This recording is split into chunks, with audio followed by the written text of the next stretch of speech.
وآلہ وسلم کے شجرے سے مل جاتا ہے۔ حضور کے ساتھ دوسری نسبت حضرت عثمان غنی کی، ہمارے آقا کریم صلی اللہ علیہ وآلہ وسلم کے والد گرامی کا نام کیا ہے؟ حضرت رضی اللہ تعالیٰ عنہ حضور کے والد گرامی۔ جب ان کی ولادت ہوئی تو ان کے ساتھ ایک جڑواں بہن پیدا ہوئی۔ عربی زبان میں جڑواں بچے کو توام کہتے ہیں، تے کے ساتھ توام۔ حضرت عبداللہ کی ایک جڑواں بہن تھی، ان کا نام ہے ام حکیم پیدا۔ یہ جو حضرت عبداللہ کی جڑواں بہن ہیں اور حضور کی پھوپھی ہیں، سگی پھوپھی ہیں حضور کی، یہ حضرت عثمان غنی کی نانی جان ہے۔ جناب ام حکیم بیدا ان کی بیٹی حضرت عثمان غنی کی والدہ ہیں۔ حضرت عثمان غنی کی والدہ حضور کی پھوپھی زاد بہن ہے۔ تو اس حوالے سے حضرت عثمان غنی حضور کے بھانجے ہیں، کیونکہ ان کی والدہ حضور کی پھوپھی زاد بہن ہے۔ دو رشتے ہو گئے حضور کے ساتھ، اور تیسرا رشتہ حضور نے حضرت عثمان غنی کو اپنی فرزندی میں قبول فرمایا ہے، اور یکے بعد دیگرے دو بیٹیاں حضرت عثمان غنی کے نکاح میں دی ہیں۔ ایک حضرت رقیہ رضی اللہ تعالی عنہا اور دوسری حضرت ام کلثوم رضی اللہ تعالی عنہا۔ تاریخ دمشق میں یہ حدیث پاک ہے کہ میرے آقا کریم صلی اللہ علیہ وآلہ وسلم نے فرمایا جنت میں عثمان غنی کو دو نوروں والا کہہ کے پکارا جاتا۔ یہ جو ذوالنورین ہے یہ حدیث پاک میں بیان ہوا ہے۔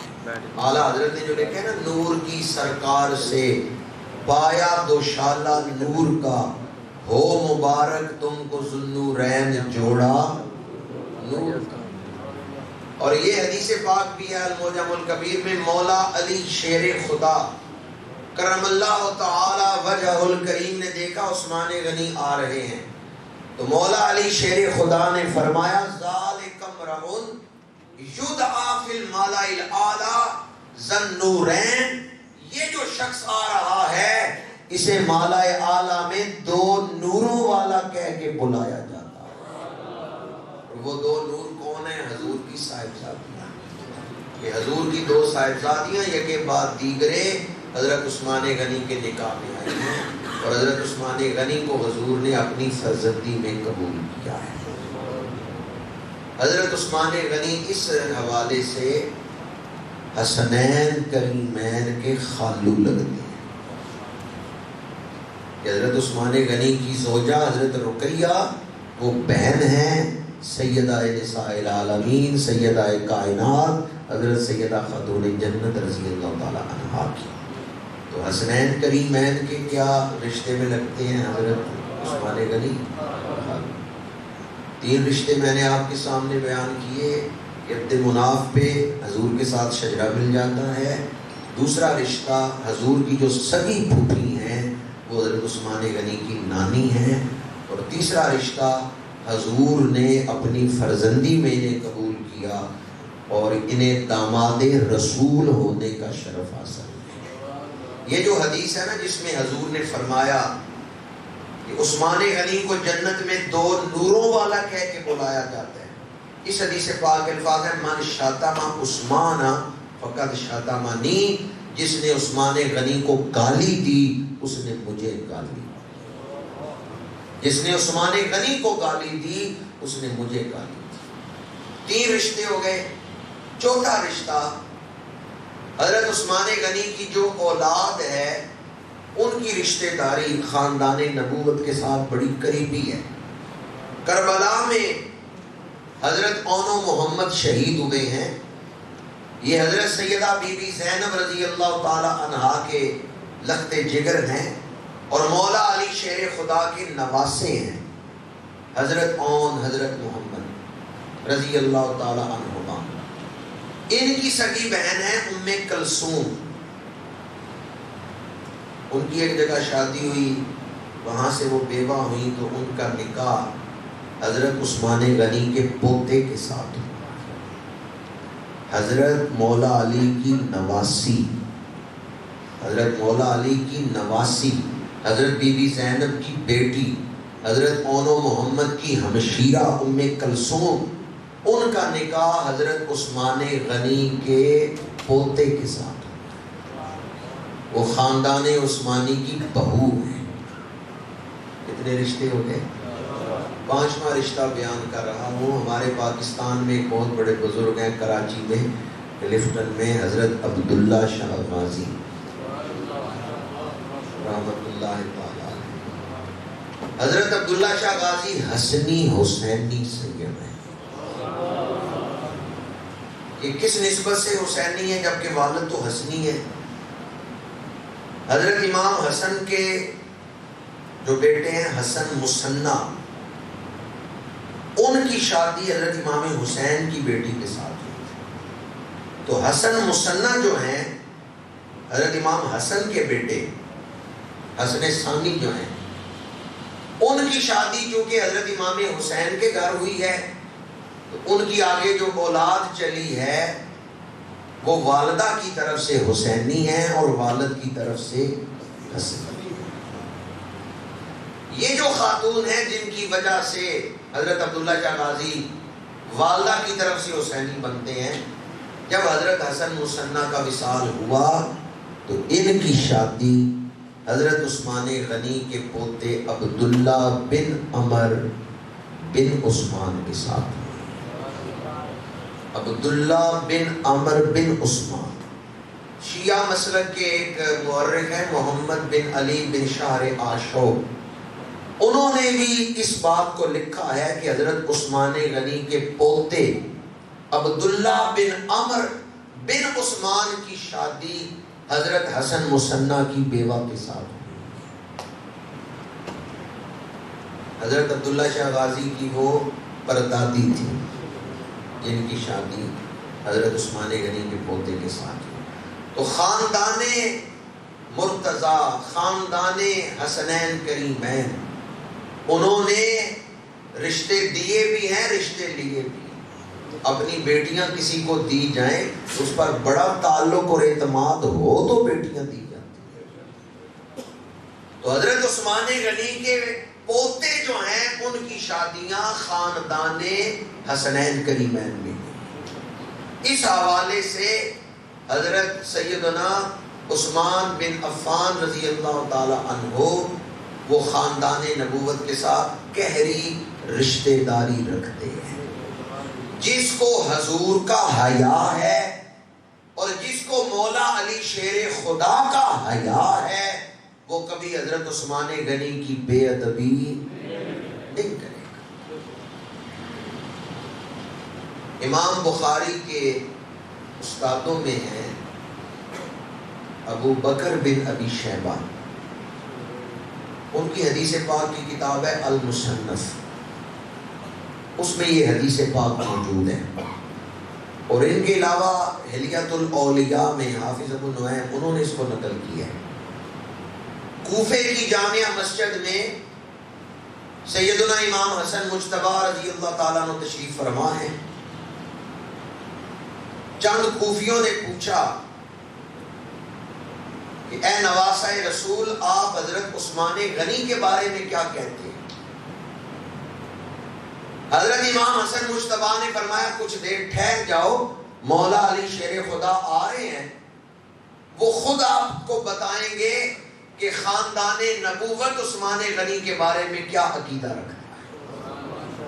2 کتابوں کے حوالے دے چکا ہوں۔ امام بخاری کے استادوں میں ابو بکر بن ابی شیبہ، ابن ابی شیبہ کی جو تصنیف ہے المصنف، اس میں یہ حدیث موجود ہے، اور حلیۃ الاولیاء کے اندر یہ روایت موجود ہے۔ کچھ دیر بعد امیر المومنین تاجدار حلقہ حیدر کرار شیر خدا تشریف لے آئے۔ آپ سے یہ سوال ہوا کہ تیسرے خلیفہ راشد حضرت عثمان غنی کے بارے میں خاندان نبوت کیا عقیدہ رکھتے ہیں؟ اس وقت مولا علی شیر خدا نے سورۃ الانبیاء کی آیت نمبر 101 تلاوت فرمائی۔ مولا علی شیر خدا نے قرآن پڑھ کے حضرت عثمان غنی کی شان بیان فرمائی۔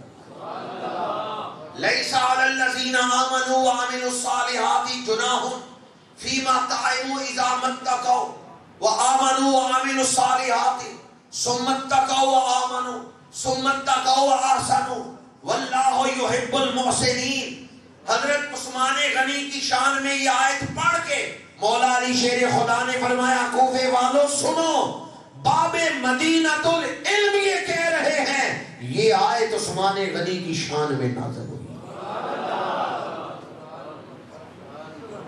اگر اللہ کسی کو ایک دفعہ کہہ دینا وہ تقوی والا ہے، اس کی پرہیزگاری میں کوئی شک رہ جاتا ہے؟ تو جس کو اللہ 3 دفعہ کہ وہ تقوی والا ہے، وہ تقوی والا ہے، وہ تقوی والا ہے۔ قرآن پڑھ رہا ہوں، اس آیت میں 3 دفعہ آیا ہے اذا متقوا وآمنوا وعملوا الصالحات ثم اتقوا وآمنوا ثم اتقوا واحسنوا۔ حفاظ بیٹھے ان سے پوچھیں تقوی کا ذکر کتنی دفعہ اس آیت میں آیا ہے؟ کتنی دفعہ آیا ہے؟ 3 دفعہ۔ اگر اللہ کسی کے بارے میں ایک دفعہ فرما دے کہ وہ تقوی والا ہے تو اس کی بڑی شان ہے۔ جس کے بارے میں اللہ 3 دفعہ کہ وہ تقوی والا ہے، وہ تقوی والا ہے، وہ تقوی والا ہے۔ واللہ یحب المحسنین، اللہ محبت کرتا ہے محسنین سے۔ مولا علی شیر خدا نے فرمایا عثمان غنی محسنین میں سے ہیں، اللہ محبت کرتا ہے عثمان غنی سے۔ گویا کوفے کی جامع مسجد کے منبر پہ بیٹھ کے مولا علی شیر خدا نے یہ بیان کیا، اے اہل کوفہ سنو، عثمان غنی اللہ کا محبوب ہے، اللہ کے رسول کا محبوب ہے۔ عثمان غنی سے اللہ بھی محبت کرتا ہے، اللہ کا رسول بھی محبت کرتا ہے۔ حدیث پاک ہے المعجم الکبیر میں حضرت بی بی رقیہ رضی اللہ تعالی عنہا نے پوچھا یا رسول اللہ صلی اللہ علیہ وسلم جس ہستی سے میرا نکاح کیا جا رہا ہے ان کی شان کیا ہے؟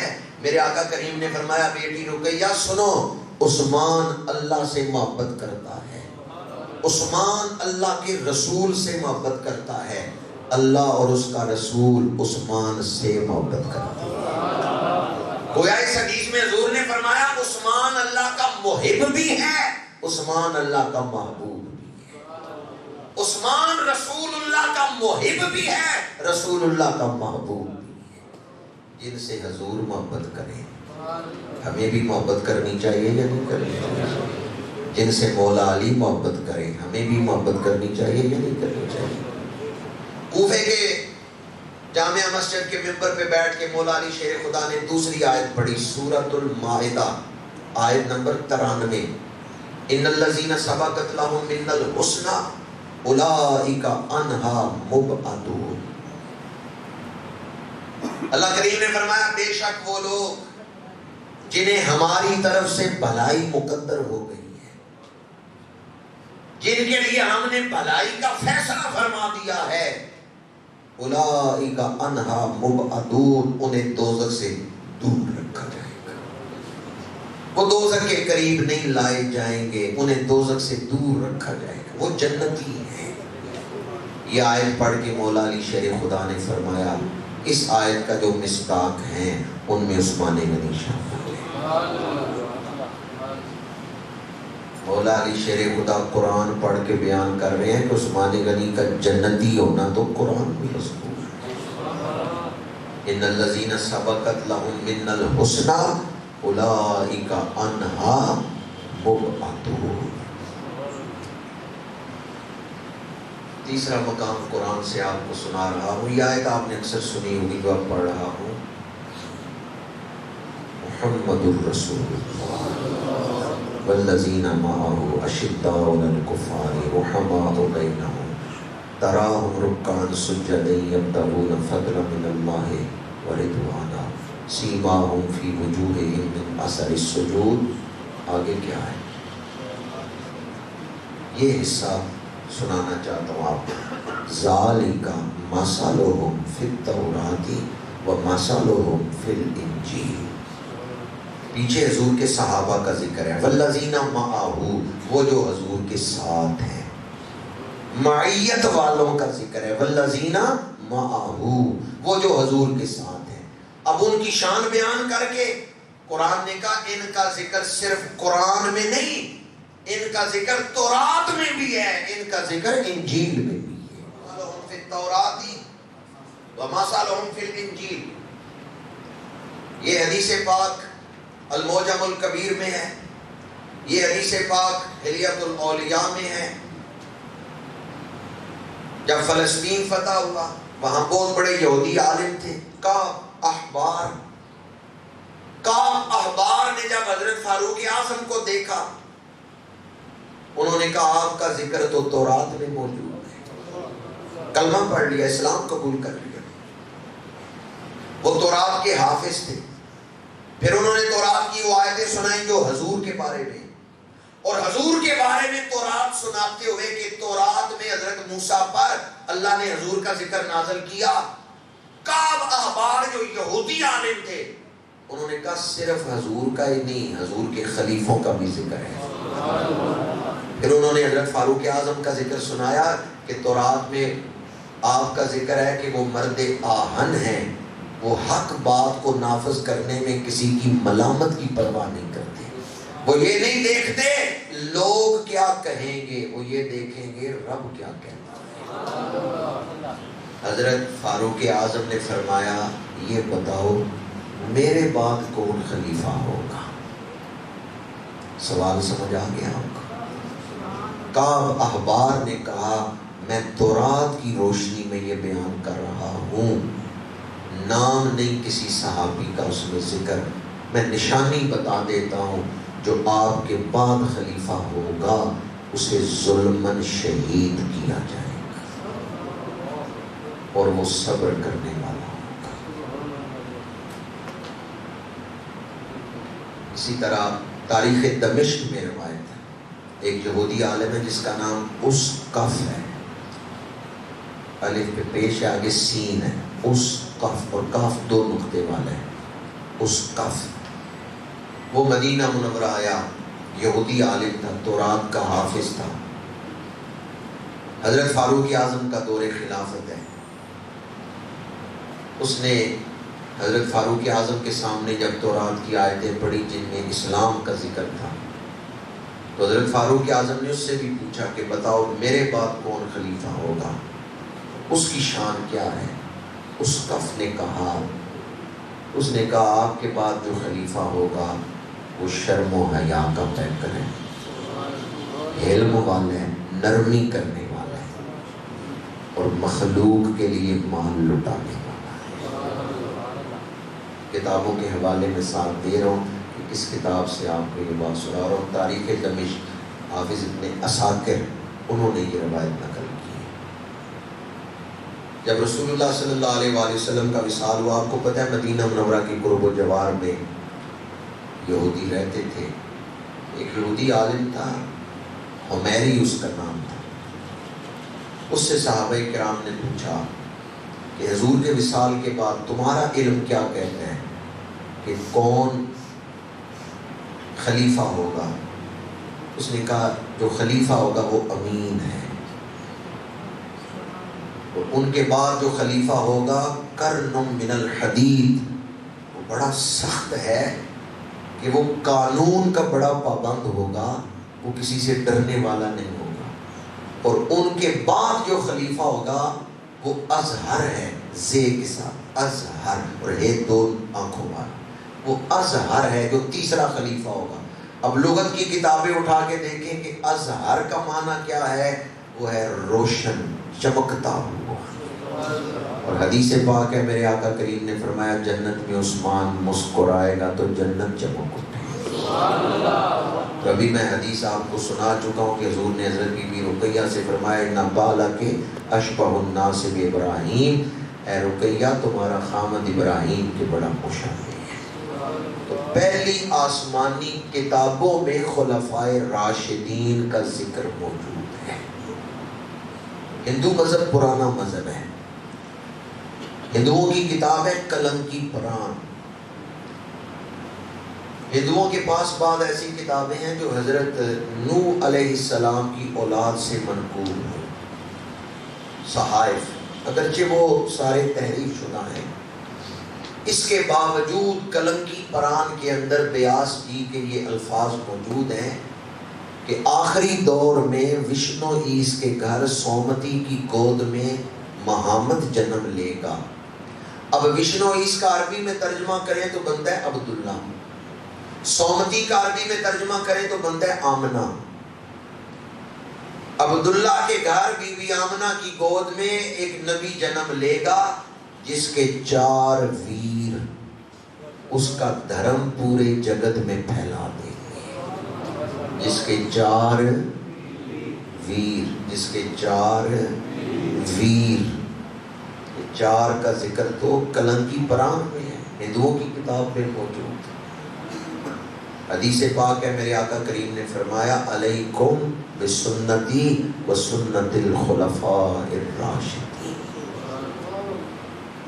تمہارے اوپر میری سنت لازم ہے اور رشد و ہدایت والے میرے خلفاء کی سنت لازم ہے. تو میں نے آپ کے سامنے قرآن پاک کی آیت ذالک مثل فی التوراۃ و مثل فی الانجیل، اس کے حوالے سے چند ایک تفسیری روایات بیان کی ہیں. جب حضرت عثمان غنی پہ بلوائیوں نے گھیرا ڈالا تو مدینہ منورہ کے صحابہ آتے ہیں آپ سے مشورہ کرنے اور آپ کو اپنے تعاون کا یقین دلانے کہ آپ ہمیں حکم دیں کیا کرنا ہے. عبداللہ بن سلام یہودی عالم تھے، کبھی رہ چکے تھے یہودی عالم، اب تو صحابی تھے. وہ بھی آئے حضرت عثمان غنی کے پاس. تو حضرت عثمان غنی نے فرمایا کہ اے عبداللہ بن سلام یہ بتاؤ مجھے ان حالات میں کیا کرنا چاہیے. عبداللہ بن سلام نے کہا تورات کی روشنی میں بتاؤں یا اپنا مشورہ دو. آپ نے فرمایا تورات کی روشنی میں بتاؤ. عبداللہ بن سلام نے کہا تورات تو یہ کہتی ہے کہ جو آخری پیغمبر کا تیسرا خلیفہ ہوگا وہ کسی پہ تلوار نہیں اٹھائے گا اور خود شہید ہو جائے گا، وہ اپنے اوپر حملہ کرنے والوں کو جواب نہیں دے گا. حضرت عثمان غنی نے فرمایا جو تم بیان کر رہے ہو یہ میرا ہی ارادہ ہے کہ میں شہر رسول میں تلوار نہیں اٹھاؤں گا. تاریخ دمشق میں یہ الفاظ ہیں، حافظ ابن کثیر نے یہ الفاظ نقل کیے ہیں. سئلا عبداللہ ابن سلام حین قتل عثمان کیف تجدونہ فی کتبکم. جب حضرت عثمان غنی شہید ہو گئے تو پھر حضرت عبداللہ بن سلام سے پوچھا گیا کیا ان کا ذکر بھی تمہاری کتاب میں تھا؟ تو حضرت عبداللہ بن سلام نے فرمایا ہاں ان کا ذکر بھی ہے ہماری کتاب میں، تورات میں ان کا ذکر بھی تھا کہ قیامت کے دن یہ مظلوموں کے امیر بنا کے اٹھائے جائیں. یہ ایسے مظلوم ہیں جنہوں نے اپنے اوپر حملہ کرنے والوں کے خلاف تلوار اٹھائی نہیں. آپ سے کہا گیا مولا علی شیر خدا بھی تشریف لائے، حسنین کریمین بھی ساتھ ہیں، جناب مقداد، عبداللہ بن سلام، جناب مسلمہ، کئی صحابہ آئے کہ آپ اگر اجازت دیں تو ہم بلوائیوں سے جنگ کریں. آپ نے فرمایا وہ کلمہ پڑھتے ہیں، تو جو کلمہ پڑھ رہے میں اس پر کیسے تلوار اٹھاؤں؟ اور دوسرا میں وہ پہلا خلیفہ نہیں بننا چاہتا جس نے شہر رسول کی بے حرمتی کی. میں عام شہر میں نہیں بیٹھا ہوا، میں شہر رسول میں بیٹھا ہوں. تو آپ نے تلوار نہیں اٹھائی، آپ شہید ہو گئے. حضرت عبداللہ بن سلام نے کہا یہ نشانی بھی تورات کے اندر موجود تھی. میں نے آپ کو چند ایک تفسیری اقوال سنائے کہ پہلی کتابوں میں ذالک مثلہم فی التوراۃ و مثلہم فی الانجیل. حضرت عثمان غنی رضی اللہ تعالی عنہ عام صحابی نہیں ہیں بلکہ والسابقون الاولون، وہ جو صحابہ میں خاص کیٹاگری ہے نا سابقون، ان میں آپ شامل. چوتھے نمبر پر آپ نے کلمہ پڑھا ہے. آزاد جوان مردوں میں آپ سے پہلے 3 مرد کلمہ پڑھ چکے ہیں. چوتھا مرد جس نے کلمہ پڑھا ہے ان کا نام عثمان ابن عفان۔ آج تو کثرت ہے نا دنیا میں مسلمانوں کی، 2.25 ارب کلمہ گو ہیں، تو آج کلمہ پڑھنا کوئی مشکل نہیں۔ وہ جس دور میں کلمہ پڑھنا مشکل تھا، حضرت عثمان غنی نے اس دور میں کلمہ پڑھ کے دکھایا ہے۔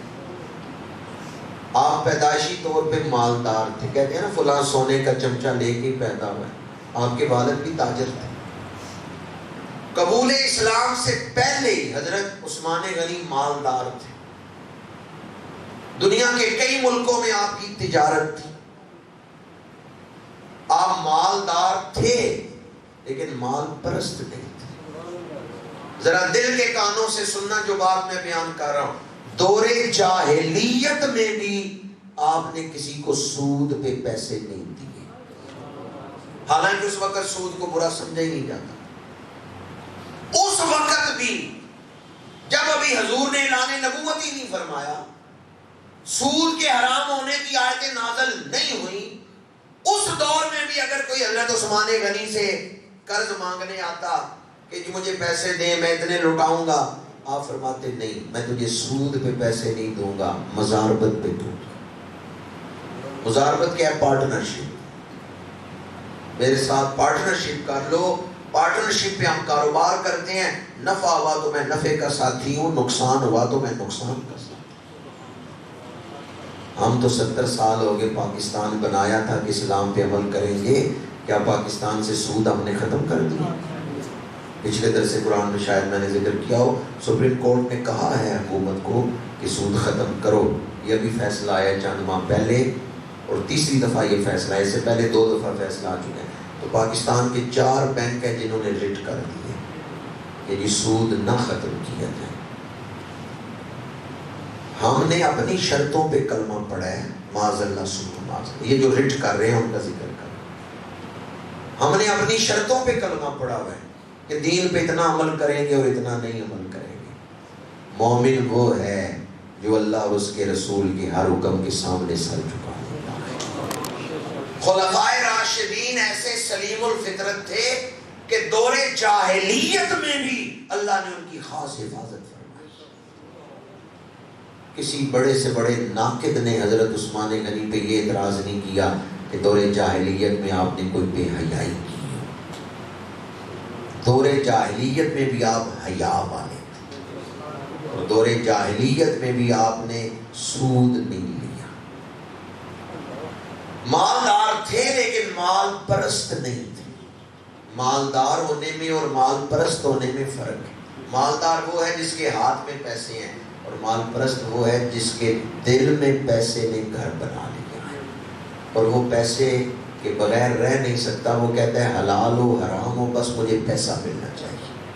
اور مالدار وہ ہے جو کہتا ہے کہ حلال لوں گا حرام نہیں لوں گا۔ مال پرست وہ ہے جو حلال حرام کی تمیز ہی نہیں کرتا۔ حضرت عثمان غنی رضی اللہ تعالی عنہ اسلام قبول کرنے کے بعد آپ فرماتے ہیں میں تجارت کرتا ہوں، پیسے کماتا ہوں، لیکن اسلام کے لیے کماتا ہوں۔ غزوہ تبوک کے موقع پر آپ نے 1000 اونٹ حضور کی خدمت میں پیش کیا۔ 30,000 کے لشکر نے جانا ہے، 30,000 کے لیے سواریاں بھی تو چاہیے، سفر بھی لمبا ہے۔ 1000 اونٹ، فتح الباری میں یہ روایت ہے، علامہ ابن حجر اسقلانی نے لکھا ہے کہ غزوہ تبوک کے موقع پر حضرت عثمان غنی نے کتنے اونٹ پیش کیے ہیں؟ یہ بھی قربانی گزری ہے۔ 1 اونٹ کتنے کا ملتا ہے؟ اندازاً اگر 4 لاکھ کا بھی کریں، آپ 5 لاکھ کہہ رہے ہیں، چلیں 1 لاکھ کم نہیں کر رہے ہیں، اگر 4 لاکھ کا 1 اونٹ ملتا ہے تو 1000 اونٹ کتنے پیسوں کے؟ 40 کروڑ۔ وہ کتنا امیر شخص ہے جو حضور کے ایک اعلان پہ 40 کروڑ پیش کرے؟ 40 کروڑ۔ اور یہ پہلا موقع نہیں، مسلمانوں نے مکے سے ہجرت کی، مدینہ منورہ آئے ہیں، پینے کے لیے پانی نہیں، میرے روما خرید کے کس نے وقف کیا؟ مسجد نبوی میں جگہ گھٹ گئی ہے، نمازی زیادہ ہیں، ساتھ والے مکان خرید کے کس نے پیش کیے؟ حضرت عثمان نے۔ کوئی ایک موقع بتائیں جس موقع پہ رسول اللہ نے رغبت دلائی و مال خرچ کرنے کی اور عثمان غنی پیچھے رہ گئے۔ 1000 اونٹ، 50 گھوڑے، 1000 دینار حضور کی گود میں ڈالے اور عرض کیا یا رسول اللہ صلی اللہ علیہ وسلم، ان 1000 اونٹوں کی پشتوں پر جو سپاہی بیٹھیں گے ان کا سارا خرچہ بھی میں عثمان اپنے ذمہ لے گا۔ وہ مال فراغ دلی سے خرچ کر رہے ہیں، ہم تو سبحان اللہ نہیں فراغ دلی سے کہہ سکتے، ہم تو یہ بھی صرفے سے کہتے ہیں، سوچ کے کہتے ہیں کہیں زور نہ لگ جائے، کہیں کچھ خرچ نہ ہو جائے، اپنی طاقت ہے۔ تاریخ دمشق میں ہے، حضرت ابو مسعود راوی ہے، ایک غزوہ سے واپسی کے موقع پر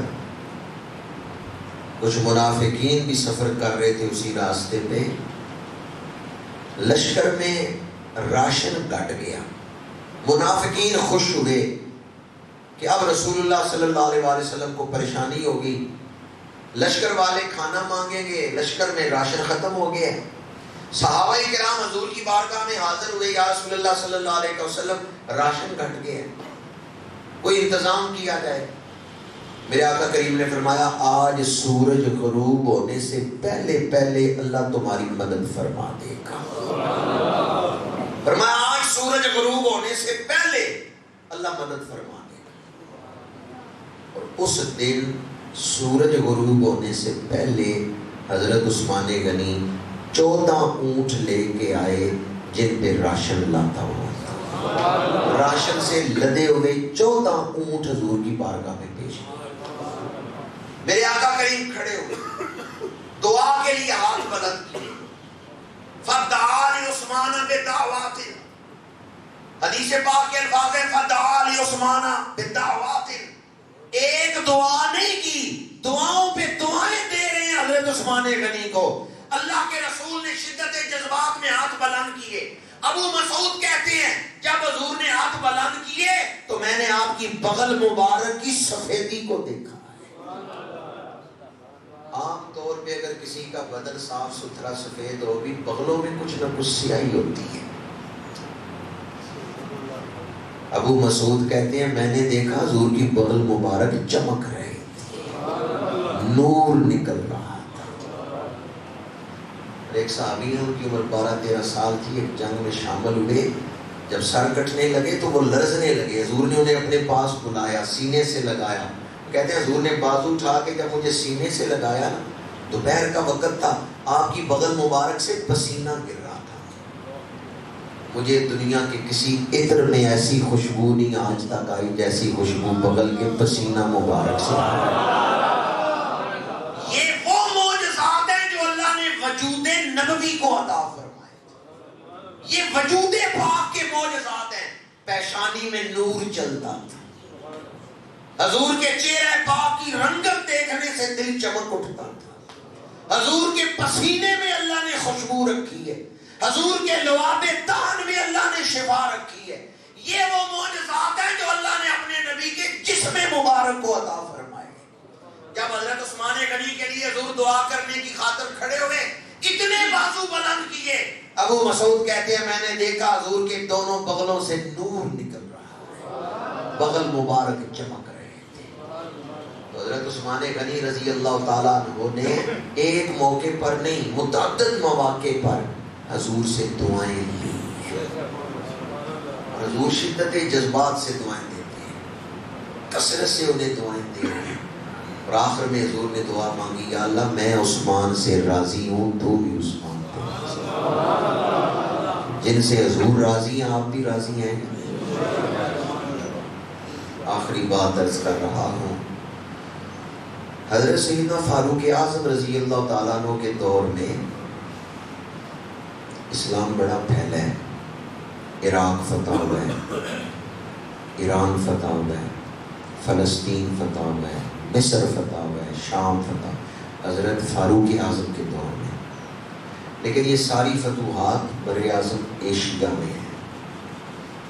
حضرت عثمان غنی کے دور میں بر اعظم یورپ اور بر اعظم افریقہ تک اسلام پہنچ گیا۔ ایشیا، یورپ اور افریقہ، ان تینوں میں حضرت عثمان غنی کے دور میں فتوحات ہوئی۔ سائپرس یورپ میں ہے، یہ حضرت عثمان غنی کے دور میں فتح ہوا ہے۔ تاریخ کی کتابوں میں اس کا نام قبرص، اسکندریہ حضرت عثمان غنی کے دور میں فتح ہوا۔ مسلمانوں کی فوجیں اسپین تک پہنچی ہیں حضرت عثمان غنی کے دور میں۔ افریقہ فتح ہوا ہے حضرت عثمان غنی کے دور میں۔ افریقہ میں اسلام کا پرچم لہرایا ہے تو حضرت عثمان غنی نے لہرایا۔ حضرت فاروق اعظم کے دور میں بڑی فتوحات ہوئی ہیں لیکن وہ ایشیا میں تھی۔ حضرت عثمان غنی کے دور میں یورپ، ساحل روم تک، ساحل روم میں علاقے فتح کیے ہیں حضرت عثمان غنی۔ پہلا بحری بیڑا تیار کیا ہے حضرت عثمان غنی۔ یہ سمندری فوج جسے ہم کیا کہتے ہیں، نیوی، پہلی جو مسلم نیوی ہے وہ حضرت عثمان غنی کے دور میں تشکیل دی گئی۔ پہلا بحری بیڑا، پہلا بحری لشکر حضرت عثمان غنی کے دور میں ترتیب دیا گیا۔ تو حضرت عثمان غنی رضی اللہ تعالیٰ عنہ ایک طرف شخصی فضیلت، دوسری طرف اسلام کے لیے آپ کی خدمات، آپ کا مال اسلام کے کام آ رہا ہے، اور جب آپ خلیفہ ہیں اسلام پھیل رہا ہے۔ یہ ایشیا سے نکل کے یورپ اور افریقہ تک اسلام پہنچ گیا۔ ہجری کون سی ہے؟ 32-33 ہجری۔ اسلام افریقہ تک پہنچ گیا ہے، یورپ تک پہنچ گیا ہے، اور ہجرت کیے ہوئے مسلمانوں کو کتنے سال ہوئے؟ 32-33 سال ہوئے۔ یہودی سر پکڑ کے بیٹھ گئے، انہوں نے کہا صرف 32-33 سالوں میں اسلام اتنا پھیل گیا ہے، ان کا کوئی حل سوچو ورنہ اسلام پوری دنیا میں پھیل جائے گا۔ انہوں نے ایک یہودی کو پکڑا جس کا نام عبداللہ بن سبا تھا، اسے تیار کیا۔ آج تک مسلمان آپس میں نہیں لڑے۔ عبداللہ بن سبا یہودی کی ڈیوٹی تھی مسلمانوں کو آپس میں لڑانا۔ ایک حدیث پاک ہے، رسول اللہ صلی اللہ علیہ وآلہ وسلم سے حضرت عثمان غنی کے بارے میں پوچھا گیا تو آپ نے فرمایا عثمان تو میری امت کے اتحاد کا مظہر ہے۔ اگر عثمان کو شہید کیا گیا تو مصائب کے دروازے کھل جائیں گے۔ حضرت عثمان غنی رضی اللہ تعالیٰ عنہ کی خلافت تک مسلمان باہر لڑتے تھے، آپس میں نہیں لڑے۔ اختلاف رائے ہوا ہے لیکن لڑائی آپس میں نہیں ہوئی، کوئی جنگ آپس میں نہیں ہوئی۔ حضور نے ایسی تربیت فرمائی تھی کہ صحابہ کرام رضوان اللہ تعالیٰ علیہ اجمعین بڑی وسیع چھاتیوں والے تھے۔ یہودیوں نے سوچا کہ اگر یہ باہر پھیلتے رہے تو بڑی جلدی اسلام پوری دنیا میں پھیل جائے گا۔ صرف 32-33 سالوں میں ہجرت کے بعد اور حضور کے وصال کے بعد صرف 22-23 سال، حضور کے وصال پاک کے صرف 22-23 سال بعد عراق فتح ہو چکا ہے، ایران فتح ہو چکا ہے، فلسطین فتح ہو چکا ہے، سائپرس فتح ہو چکا ہے، اسکندریہ فتح ہو چکا ہے، افریقہ میں اسلام کا جھنڈا لہرا چکا ہے۔ کہ اتنی جلدی اسلام پھیل گیا ہے، کوئی ایسی چال چلو کہ مسلمان آپس میں لڑنے لگے۔ عبداللہ بن سبا یہودی نے مصر اور عراق کے کچھ لوگوں کو حضرت عثمان غنی کے خلاف ذہن بنایا اور آپ پر الزامات لگا کے انہیں بھیجا مدینہ منورہ۔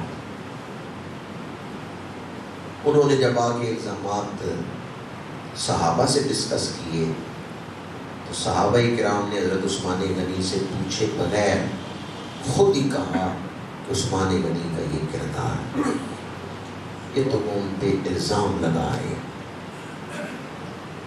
انہوں نے کہا نہیں، ایک دفعہ ہمارے ساتھ حضرت عثمان غنی کے پاس چلے تو سے۔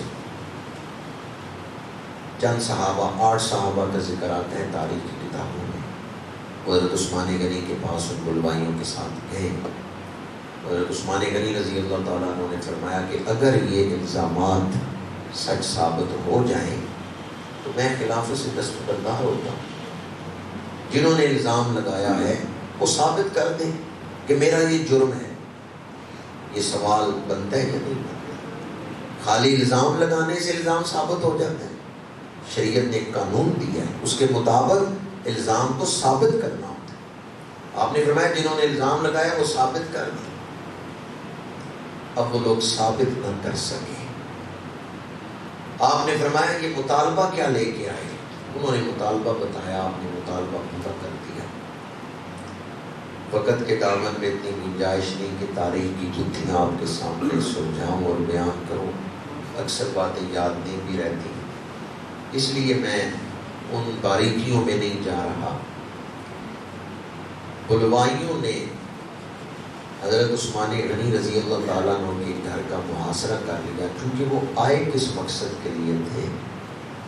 عبداللہ بن سبا یہودی نے ان کو بھیجا ہی حضرت عثمان غنی کو شہید کرنے کے لیے تھا. حضرت عثمان غنی کا گھر محاصرہ کر لیا گیا کہ آپ گھر سے باہر نہیں نکل سکتے. پانی بند کر دیا گیا. جو گھر میں پانی تھا وہی استعمال ہوتا رہا جو گھر میں موجود تھا. اس دوران حضرت ام المومنین حفصہ رضی اللہ تعالیٰ عنہ پانی کو سواری پر رکھ کے لے جا رہی ہیں کہ تیر مارے گئے اور وہ مشکیزیں پھاڑ دیے گئے. مولا علی شیر خدا حسنین کریمین کو لے کے آئے. حضرت داتا صاحب کوئی بات بیان کریں تو کوئی شک رہ جائے گا.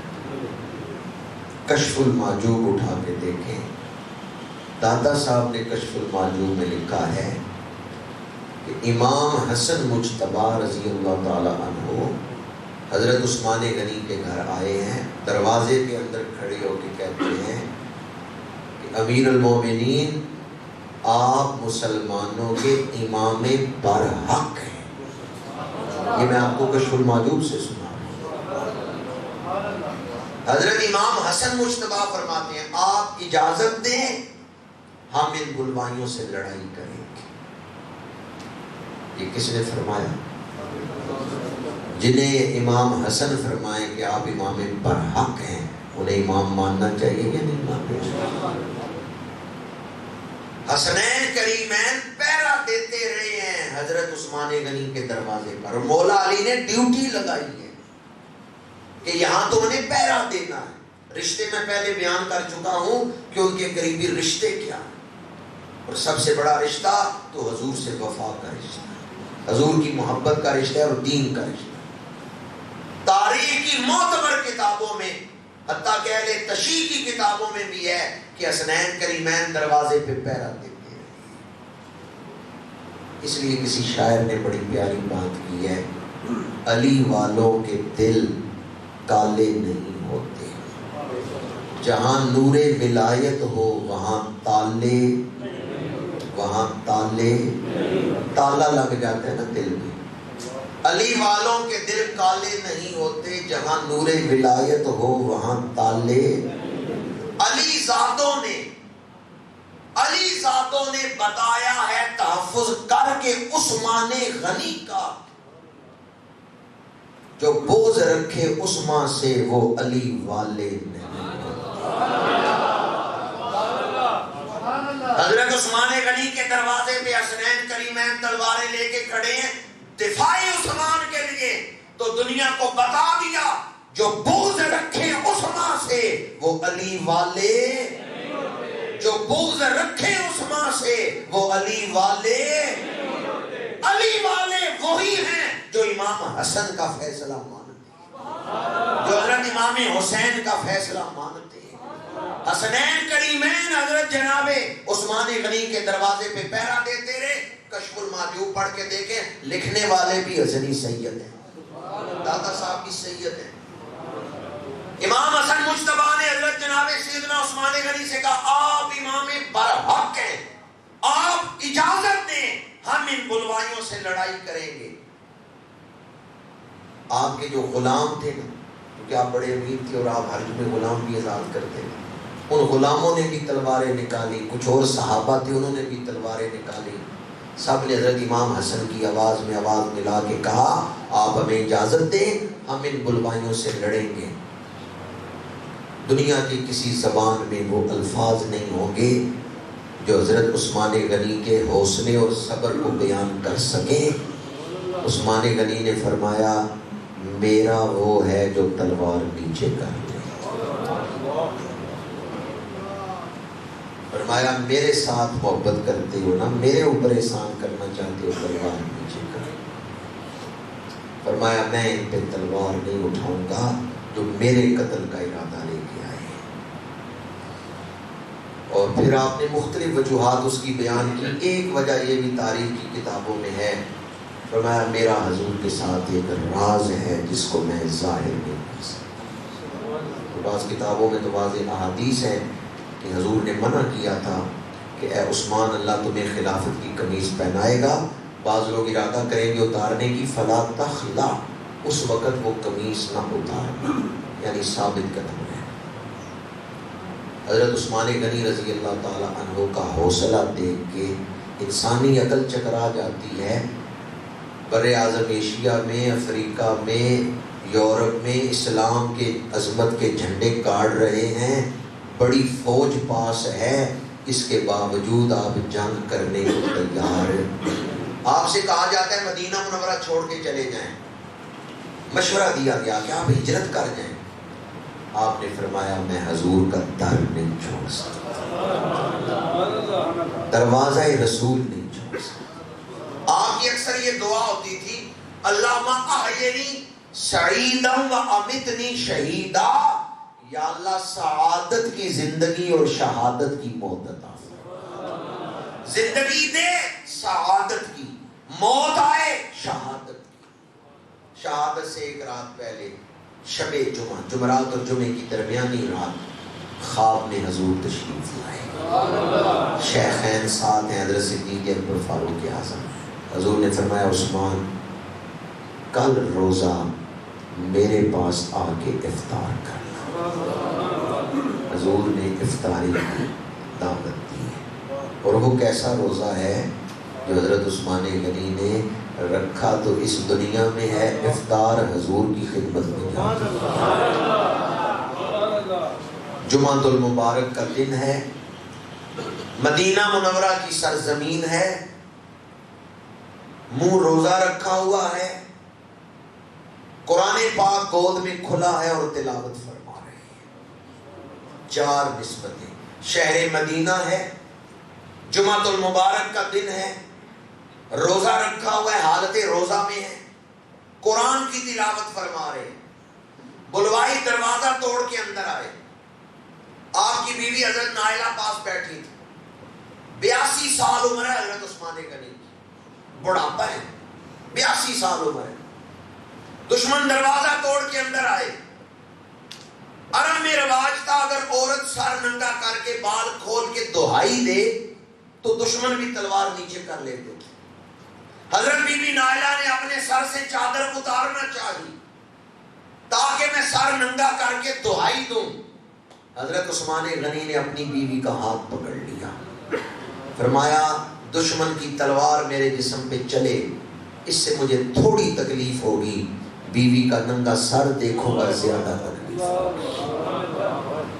اس حال میں بھی اپنی بیوی کو سر ننگا کرنے کی اجازت۔ یہ بات ہم کیسے سمجھ سکتے ہیں جو اپنی بیویوں کو خود ننگے سر میرج حالوں میں لے کے جاتے ہیں، جن کو پتہ نہیں کہ ماں میں اگر غیرت نہ ہو تو اولاد میں کہاں سے آئے گی۔ ماں غیرت والی ہوگی تو اولاد بھی غیرت والی ہوگی، ماں تہجد گزار ہوگی تو پھر بیٹا بھی کوئی حسین کا غلام پیدا ہوگا۔ اقبال کہتے ہیں بطول باش و پنہاش و عظیم اثر کہ در آغوش تو شبیر بغیری، اے دور حاضر کی عورت تو سیدہ خاتون جنت کی سیرت اپنا لے تاکہ تیری گود میں بھی کوئی حسین کا غلام پیدا ہو۔ حضرت عثمان غنی رضی اللہ تعالیٰ عنہ نے شہادت سے پہلے تبلیغ کی، اپنی بیوی کو سر نہیں ننگا کرنے دیا، فرمایا دشمن کی تلوار میرے جسم پہ چلے مجھے تھوڑی تکلیف ہوگی بیوی کا ننگا سر دیکھوں گا، مجھے زیادہ تکلیف ہوگی سر نہ ننگا کرنا۔ آپ کے سر مبارک پہ پہلا وار کیا گیا، آپ قرآن پڑھ رہے ہیں، خون کا قطرہ، خون کی فوار چلی ہے، خون کا پہلا قطرہ قرآن کے برکوں پہ گرا ہے۔ فَسَيَكْفِيكَهُمُ اللَّهُ، اس آیت پہ خون کا قطرہ گرا ہے۔ قیامت کے دن قرآن کے ورقے گواہی دیں گے حضرت عثمان غنی کی شہادت پر۔ اب سر پہ تلوار لگے، اذیت کا کیا عالم ہوگا، بڑھاپا بھی ہو، لیکن آپ کی زبان پہ کیا آیا؟ فزت برب الکعبہ، رب کعبہ کی قسم ہے میں آج، بخاری شریف کی حدیث ہے، احد پہاڑ پہ حضور تشریف لے گئے، 3 صحابہ ساتھ ہیں، پہاڑ جھومنے لگا، میرے آقا کریم نے فرمایا احد ٹھہر جا، تیری چھاتی پہ ایک نبی، ایک صدیق اور 2 شہید کھڑے ہیں۔ خبر انہیں پہلے ہی مل چکی تھی کہ میں نے شہادت کے دروازے سے گزرنا ہے۔ یہ حدیث بخاری شریف میں ہے اور ترمذی شریف میں ہے کہ حضور نے پہلے ہی بتا دیا تھا کہ یہ 2 شہید ہیں جو اس وقت آپ کے ساتھ تھے احد پہاڑ پہ۔ حضور نے فرمایا یہ ایک صدیق اور 2 شہید تیری چھاتی پہ۔ حضرت عثمان غنی نے قرآن پڑھتے ہوئے جام شہادت نوش فرمایا۔ قرآن سے کیسا تعلق تھا، بس آخری جملہ کہہ رہا ہوں، حضرت عثمان غنی صرف قرآن پر ایمان نہیں رکھتے تھے، آپ قرآن کے عاشق تھے۔ قرآن کے حقیقی تعداد تو اللہ بہتر جانتا ہے، لیکن حضرت عثمان غنی ان 4 ہستیوں میں شامل ہیں جنہوں نے ایک رکعت میں پورا قرآن پڑھا ہے۔ ایک اور صحابی حضرت تمیم داری، انہوں نے بھی نفلوں کی 2 رکعتیں پڑھی، ایک رکعت میں پورا قرآن پڑھا۔ حیران کن بات ہے، ایک رکعت میں پورا قرآن۔ اور حضرت عثمان غنی رضی اللہ تعالیٰ عنہ آپ بھی ان 4 خوش نصیبوں میں شامل ہیں۔ دوبارہ کہہ رہا ہوں حقیقی تعداد اللہ بہتر جانتا ہے کہ اور کتنے ہوں گے، لیکن جو مورخین نے لکھے ہیں کہ 4 افراد ایسے ہیں جنہوں نے ایک رکعت میں پورا قرآن پڑھا، ان میں ایک حضرت عثمان غنی رضی اللہ تعالیٰ عنہ۔ حضرت عثمان غنی سے یہ حدیث روایت ہے بخاری شریف میں جو آپ اکثر سنتے ہیں، خیرکم من تعلم القرآن وعلمہ، تم میں بہترین انسان وہ ہے جو قرآن سیکھے اور دوسروں کو سکھائے۔ اور یہ حدیث بھی حضرت عثمان سے ہی روایت ہے مسلم شریف میں، اقرأوا القرآن فإنہ یاتی یوم القیامت شفیعا لأصحابہ، قرآن پڑھو، قرآن قیامت کے دن اپنے قاری کی شفاعت کرے گا، بخشوا کے اسے جنت میں لے جائے گا۔ ایک حدیث اور حضرت عثمان غنی سے، 2 حدیثیں سنائی ہیں میں نے جو قرآن کے بارے میں تھی، ایک حدیث ہے جو ہمارے کردار کے بارے میں ہے، وہ سنا کے گفتگو ختم کر رہا ہوں۔ اس کے راوی حضرت عثمان ہیں کہ اللہ کے رسول صلی اللہ علیہ وآلہ وسلم نے فرمایا، ادخل اللہ الجنت رجلا سہلا مشتریا و بائیا و قادیا و مقتدیا، او کما قال علیہ السلام۔ حضور نے فرمایا جو نرم مزاج والا ہے نا، اللہ اسے جنت میں داخل کر دے۔ جس کے اخلاق میں کیا ہے، آج کل بلڈ پریشر کی مرض بہت بڑھ گئی ہے، تو لوگ کہتے ہیں میرے سامنے ایسی بات نہ کرنا، میرا بلڈ پریشر بڑی تیز جلدی بڑھ جاتا ہے۔ تو حضور نے کیا فرمایا، جو نرمی والا ہے اللہ اسے نرمی کی وجہ سے جنت عطا فرمائے۔ جو مال خریدتے ہوئے نرمی کرے، مال بیچتے ہوئے نرمی کرے، مال دیتے ہوئے نرمی کرے یا تقاضا کرتے ہوئے نرمی کرے، 4 صورتیں بیان کی۔ فرمایا جو نرم مزاج ہے اللہ تعالیٰ اسے جنت عطا فرمائے گا۔ اللہ اس دور کی فتنوں سے بے محفوظ رکھے۔ آج ہم بیٹھے تو ڈالو والی کی اس مسجد میں ہیں، پر حاضری جنت البقیع میں حضرت عثمان کے قدموں میں لگوا رہے ہیں۔ حضرت عثمان غنی کا ذکر، ان کی بارگاہ میں ہماری حاضری ہے۔ اللہ قیامت کے دن ہمیں ان کی شفاعت نصیب فرمائے۔ حضور کی یہ بھی حدیث پاک ہے، فرمایا قیامت کے دن عثمان غنی شفاعت کریں گے اور اللہ تعالیٰ ان کی شفاعت سے 70,000 گناہگاروں کو بخشش عطا فرمائے۔ اللہ تعالیٰ ہمیں آپ کی شفاعت نصیب فرمائے۔ وآخر دعوانا